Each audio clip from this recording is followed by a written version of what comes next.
Hi everybody and welcome to SA Rugby Magazine. Mark, welcome. Thanks, Kev. Crazy, you see the rugby ball's protected. We've socially distanced.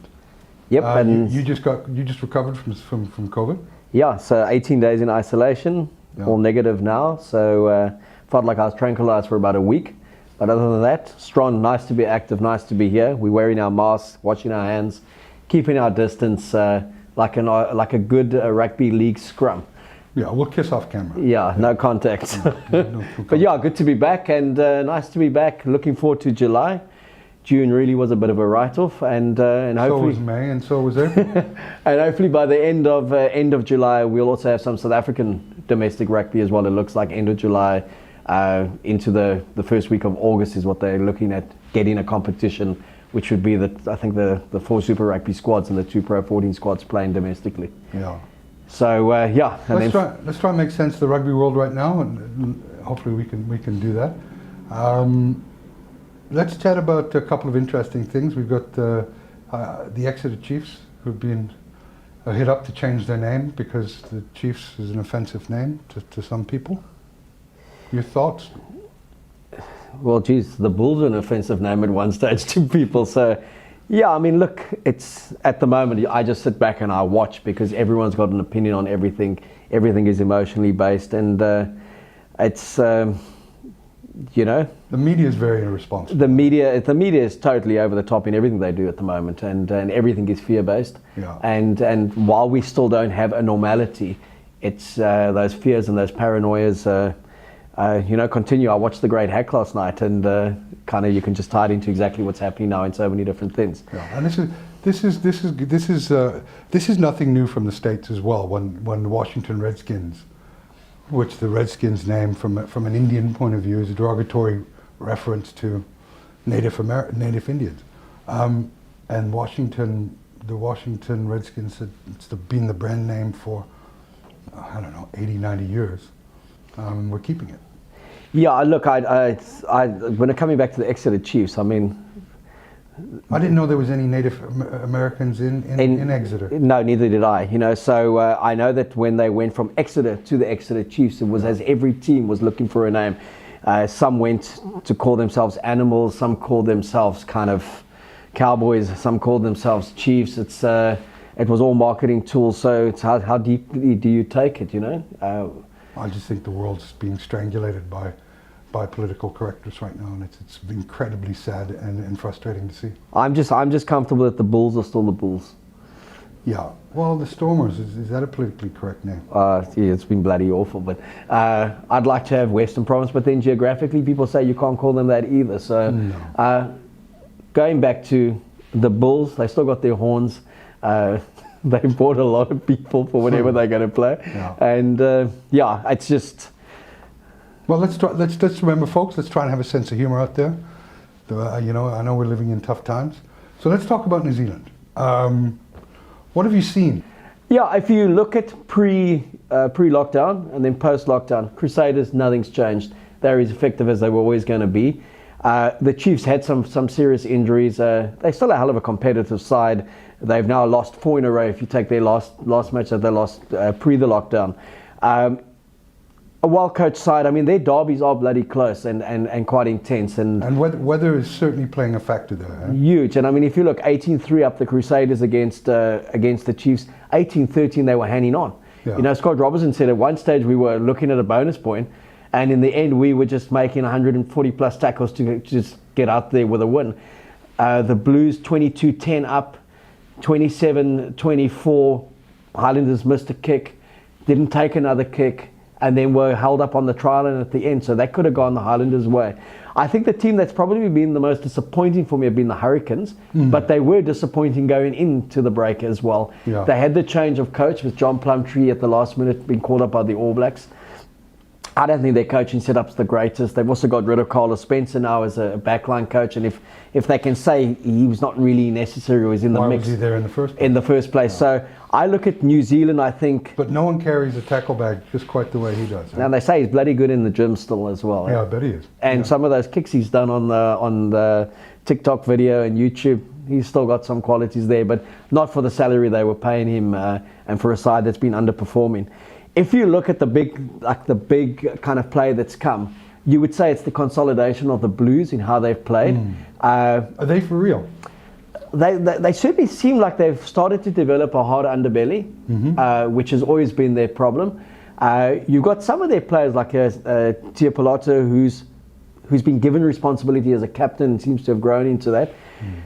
But again, Beauden Barrett's arrival has been massive. Dan Carter's presence, just training with those guys. Barrett's playing out of position. He's playing out of position at fullback, but I've been reading a lot of reports in the last week in terms of the role they've asked him to play in this first half of the competition. I think you may see him playing 10 in the back end of the competition. It could also be that Foster wants to still continue with Mahunga at fly-off and play Barrett at 15. I still think he's the best athletic 10 in the world. If you got him, play him there. Absolutely. Interesting that Carter's playing for Southbridge. He's original Canterbury club in Christchurch. Only you would know that. I have no clue. Yeah, first time since 2014, and he'll probably play the last 2 or 3 matches. The most significant thing is the last match of the eight matches that they'll all play is the Crusaders against the Blues at Eden Park. So there's no final in this. And as Scott Robertson said too, when there was a critique that there should have been a playoff, he said you've got 8 bruising matches home and away. Yeah. That's enough for and there's going to be a North versus South All Black trial on the 29th. So the one thing that will benefit New Zealand more than South Africa and Australia is that they've really got a head start on us. So if there is a rugby championship, even if it's in a shortened version, they will be hard to beat. They'll be battle hardened. I don't rate their coach, but they've got a good set of players, and there's some very good youngsters coming through in the Chiefs, some coming through in the Blues. They kind of time with the core player that is there. So I like what I've seen in the Blues. There's been a good mentality, and what I really love the most though is the afternoon rugger. To see some afternoon games, to see a capacity crowd at Eden Park for that first game. But then we saw again that Crusaders-Chiefs game. Abysmal weather, and just some very good quality footballers who, Aaron Cruden still showed he's got a lot of quality as a 10. Mackenzie played well, and that's in the losing side. No, and there was a lot. Sorry, Mark. There was a lot of punters on the weekend that were telling me, Crusaders by 19, Crusaders by 15, Crusaders by 13, Crusaders with ease. Look, if you don't do the homework on these games, and by homework I mean looking for a simple weather forecast, an hourly weather forecast to see what's going to happen there. That caught so many people out, and so many Super Brew people that would have been piling the points on the Crusaders to win with ease. Yeah, and I think anyone who says about these New Zealand derbies, who talks big points, big differentials, hasn't done their homework. And even the 30-16 Blues win, there were 2 late penalties there. Going into the last 10 minutes, there was 1 score in it. And you look at the Chiefs Highlanders, came down to the last minute, a drop goal and then another drop goal. And it will continue to be as tough as that with with them just confined to New Zealand and playing that. And I think what I've enjoyed about that tournament is actually not necessarily knowing who's going to win. If you imagine the Crusaders are odds-on favourite to win. I don't know what the market is. I haven't looked at it recently, but I'd say they're probably around 8 to 11, somewhere around there to win that, to top the table there. The Blues probably offer a bit of value. Do you think the Blues offer the value that I think they do? Are they the real team? Are they the real deal? Are they going to challenge the Crusaders? Look, I think they're a very good side, and they have improved. I don't think they're quite as good as the Crusaders in terms of balance. Again, it will be interesting. A player like Barrett, if he does go to 10, could significantly change things. Because what I have enjoyed about the Blues is their pack has stood up, and they've been very much hit and miss over the last 2 or 3 years. And in tight games, they've fallen away. They seem to have got something better out of a refreshed Rico Ione at 13. And young Caleb Clark is playing well on the wing. So they've been very settled with their selections. And when you've got the likes of Umaga and Carter as your water boys, there's a hell of a lot of intellectual capital. And they've always been playing youngsters for the last 2 or 3 years. And Otori Black was playing for the Hurricanes, is coming a former New Zealand under 20 flop. He's starting just to look comfortable. But he's also in his early 20s. The halfback is in his early 20s. And then the big player at the moment is Hoskins Sotutu, the number 8, who's 21.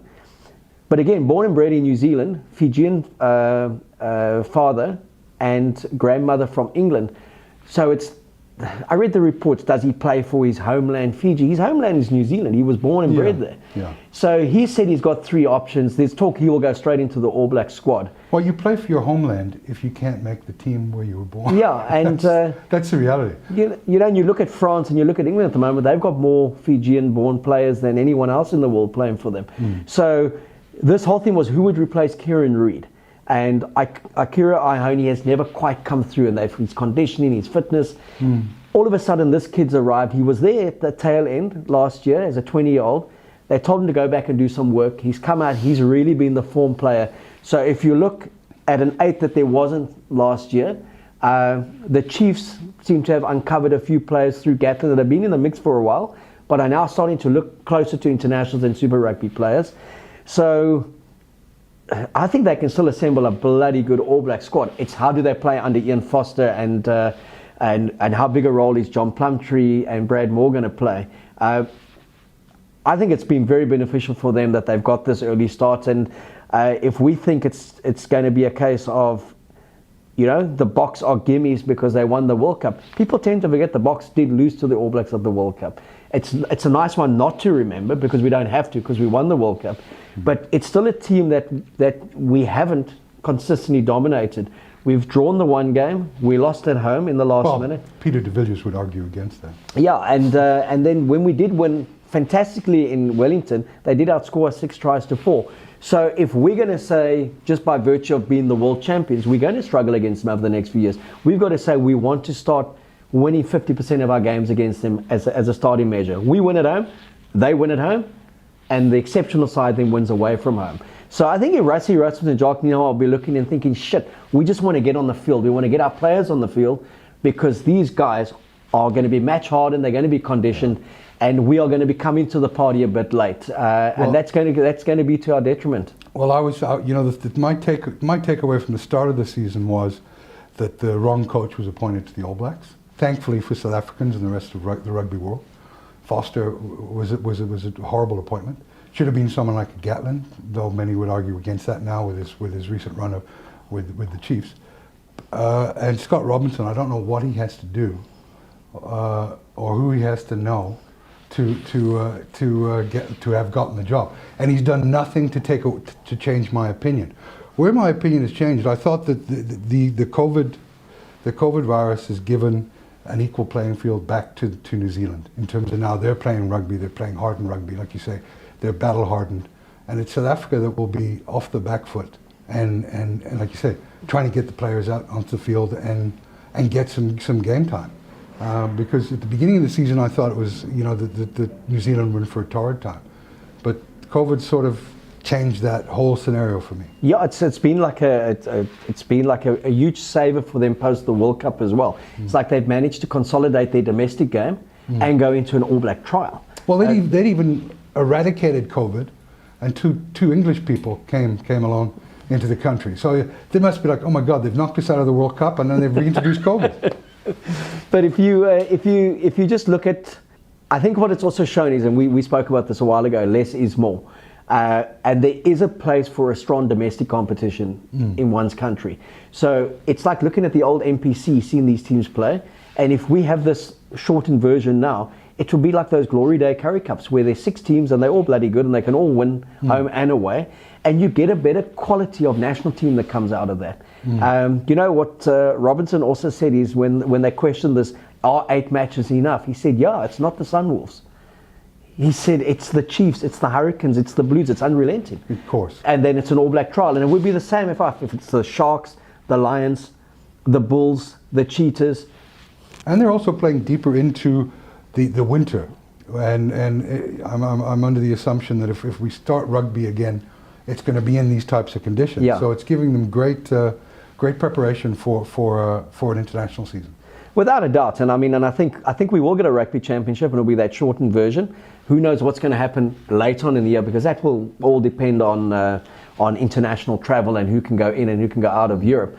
But I think their focus is on basically getting their domestic game strong again, and then starting that 4-year build-up through that. And just by default, they've got a head start on South Africa and very much so on Australia. Yeah, well, who cares about Australia? I'm sorry. Well, apparently the Australians don't care about Australia. No. I mean, there's this talk of this hybrid game between the Kangaroos and the All Blacks. It's absurd.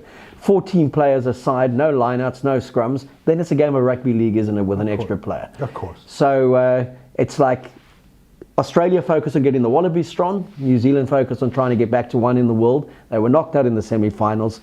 They rank 3 in the world at the moment. They've got some work to do. And in this country, we just want to focus on getting back on the field and getting some rugby going. Absolutely.